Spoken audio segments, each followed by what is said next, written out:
And all religion always meant to me to believe in love and God and inspiring concepts which inspire the mind, you uplift you,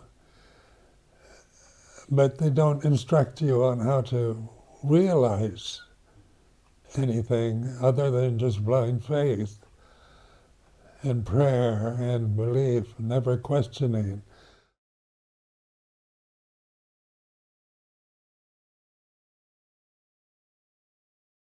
Well, for me, it was with a skeptical nature, which is a doubting mind. Well, when you've got a questioning mind, a lot of things you're told to believe in are impossible to just believe literally. Mm-hmm. And I was brought up in a Christianity that believed it literally, not symbolically or in any way like that, but literally, like the Holy Communion was actually you were taking the flesh of Jesus and drinking his blood. And when I started contemplating that, I thought, symbolically it's okay, but literally it's rather disgusting. I realized, that like in the first sermon of the Buddha, the Dhammacakka Pavattana Sutta, it interested me because the first noble truth is suffering.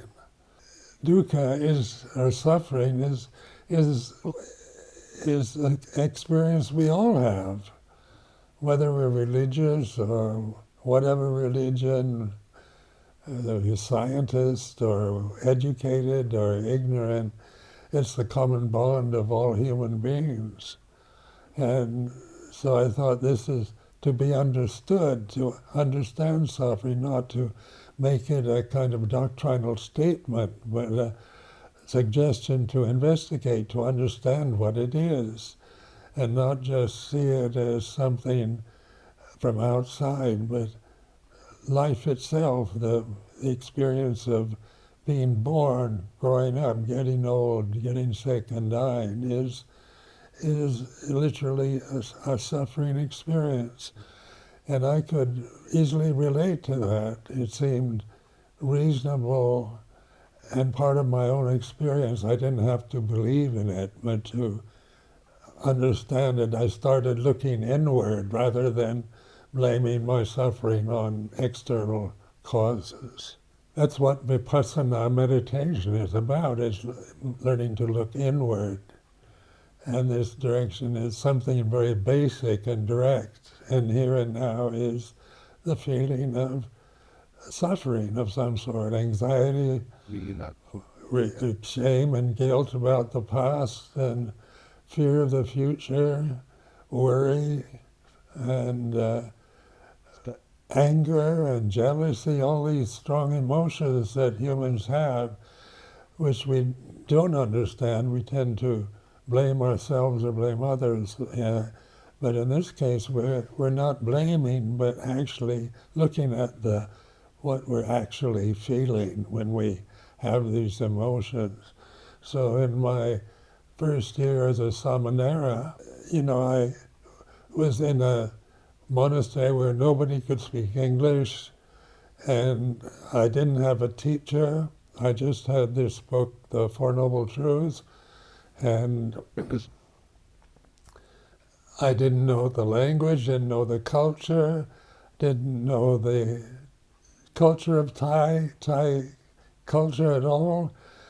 I knew nothing about Thailand really, and I was put into a little kuti or a meditation hut and left alone for a year. Somebody would bring me food every day, and that was all the contact I had, but I couldn't communicate because I couldn't speak the language. And there, of course, is a suffering.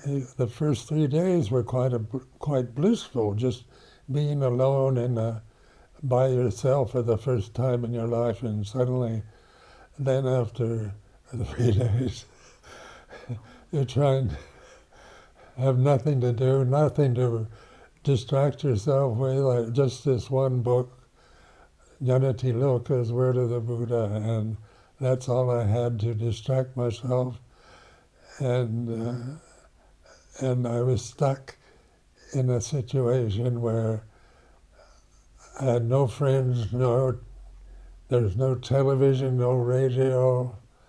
In 1966, there was no internet, nothing, no friends to talk to, but just being alone in a foreign country and not knowing what's happening but the actual experience was the monks in the monastery were very kind, so the suffering really, wasn't, I couldn't blame it on the monastery or on the monks or on the lay people that supported me, but just my own negative mind and fear and loneliness and boredom.